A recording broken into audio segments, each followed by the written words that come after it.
To project democratic ideals, economic development, and security abroad, the United States relies on a massive global diplomatic apparatus. For over a century and a half, the execution of this global mission has relied heavily on African American leadership. As early as 1869, figures like Frederick Douglass were appointed as ministers to Haiti and the Dominican Republic, establishing a pioneer era of international representation. By the mid-20th century, diplomats like Ralph Bunche were actively structuring the modern geopolitical order. Bunche won the Nobel Peace Prize for negotiating the 1949 armistice agreements and helped draft the United Nations Declaration of Human Rights, the foundational document outlining global civil liberties. This institutional integration reached the highest cabinet-level ranks of global statecraft in 2001, when Colin Powell was appointed Secretary of State. The executive tradition continued through consecutive administrations, with leaders like Condoleezza Rice directing U.S. foreign policy on the global stage.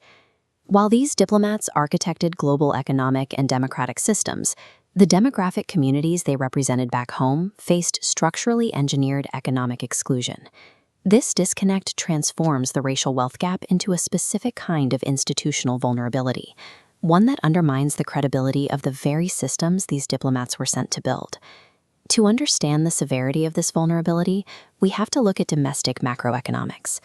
Specifically, we rely on data from the Census Bureau's SIP, the Survey of Income and Program Participation, and the National Asset Scorecard in Communities of Color.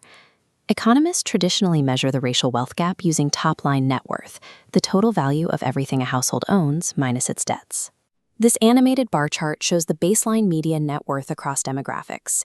White households hold $111,740, Latino households hold $8,113, and Black households hold $7,113, a 15-to-1 ratio.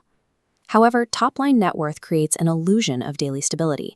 It bundles cash together with highly illiquid, inaccessible assets like home equity and vehicles. When we strip away those illiquid assets, we isolate a household's true metric of daily economic resilience, liquid wealth, or cash-equivalent financial assets. The math changes catastrophically. The gap is not 15-to-1.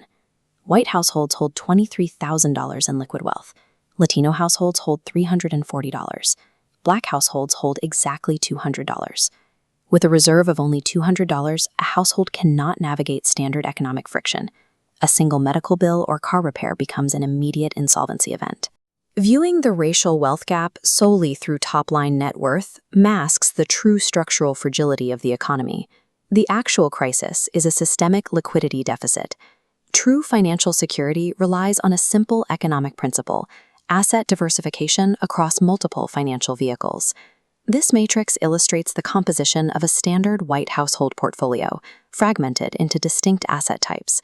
55% of white households hold 4 or more distinct asset types, balancing checking accounts with retirement funds and supplementary financial assets.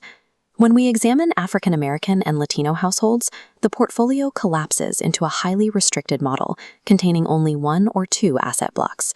For the vast majority of these demographics, the only liquid asset they possess is a basic checking account. Historical policies systematically blocked marginalized groups from accessing diverse wealth-building instruments, forcing this overconcentration of assets. Without structural asset diversification, an entire demographic is left completely exposed to a total financial wipeout from a single macroeconomic shock. This chart introduces a specific macroeconomic threshold known as liquid asset poverty. The horizontal line represents the minimum financial assets required for a household to survive at the poverty level for 3 months without income. To accurately measure daily survival capacity, economists must exclude inaccessible retirement accounts from the liquid wealth calculation. When retirement funds are removed, 83% of African American households and 85% of Latino households instantly plunge below the survival baseline. Existing below this baseline means these households lack the financial assets to survive even minor disruptions in income. How did this specific demographic vulnerability become so mathematically severe in the modern era? The Great Recession disproportionately decimated the single asset these communities relied on most heavily: home equity. Lenders expressly targeted communities of color for faulty subprime mortgages. When the market collapsed, generational wealth was stripped entirely out of these neighborhoods. The current state of liquid asset poverty is the direct mathematical yield of predatory policies targeting primary wealth vehicles like home equity. Looking at the future of the United States economy requires analyzing the impending demographic shift. Demographers project a rapidly expanding rising majority, a population boom driven by the exact groups currently marginalized by the economy. This split-screen graphic visualizes how population growth and capital starvation collide. On the left, the expanding demographic pie chart of the rising majority. On the right, the bottomed-out liquid wealth bars. Together, they feed into the central economic engine of the country.